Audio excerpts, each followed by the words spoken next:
Hello, everyone, and welcome to Headlines with me, Francisco Melendez. This week's top entertainment stories, according to me. Is this to say that I'm the end-all, be-all barometer on what the most important news in entertainment is? Yes.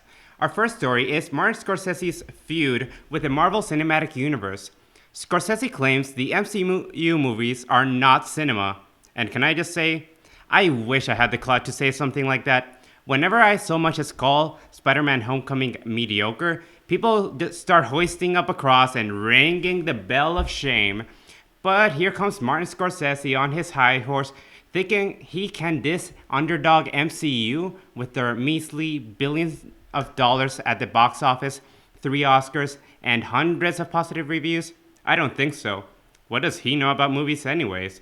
Aside from making Alice Doesn't Live Here Anymore, Taxi Driver, New York, New York, The King of Comedy, The Color of Money, Goodfellas, The Aviator, Hugo, The Last Temptation of Christ, Gangs of New York, Silence, The Wolf of Wall Street, and Raging Bull.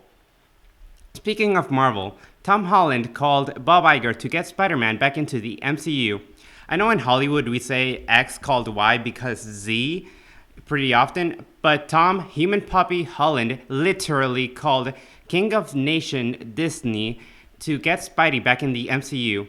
I just want to tell my future husband and children that I promise to love them, but they are utter shumps compared to Tom Holland right now. Speaking of an actual superhero, Lizzo. Her song Truth Hurts is 1 week away from tying with Fancy as the longest #1 song on the Billboard Hot 100 by a female rapper. And let me tell you right now, she better beat Fancy.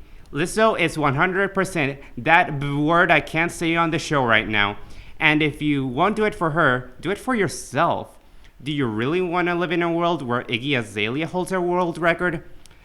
The only people who want that are girls who were in suburban middle schools during 2014 and the Joker. Speaking of the Joker, the trailer for Birds of Prey and the Fantabulous Emancipation of One Harley Quinn dropped, and it follows a fantabulous One Harley Quinn as she seeks to emancipate herself from the Joker while forming the Birds of Prey.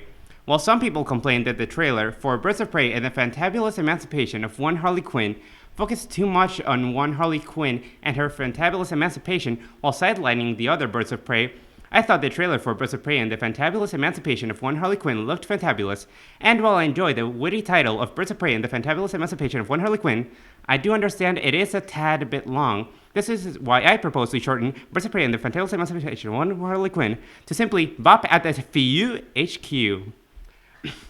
Speaking of clowns, the Pokemon Company held a 24-hour live stream that sought to give fans a look at the game's Glimwood Tangle, along with some of the Pokemon who inhabit it.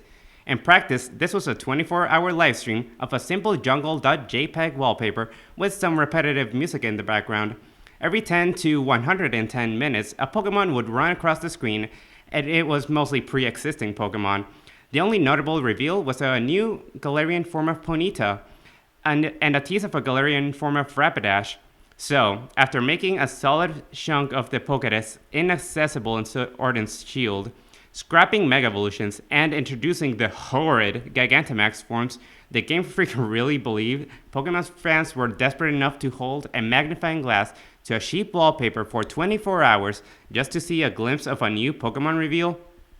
They were right, because we live in a society full of clowns. The Joker taught me that. Thank you for watching. Stay safe, tell your family you love them, take a shower, and please tune in to E23. Check out more of our content on mutv.missouri.edu and tweet us at E23 and tell us how we should name Birds of Prey and the Fantabulous Emancipation of One Harley Quinn. See ya!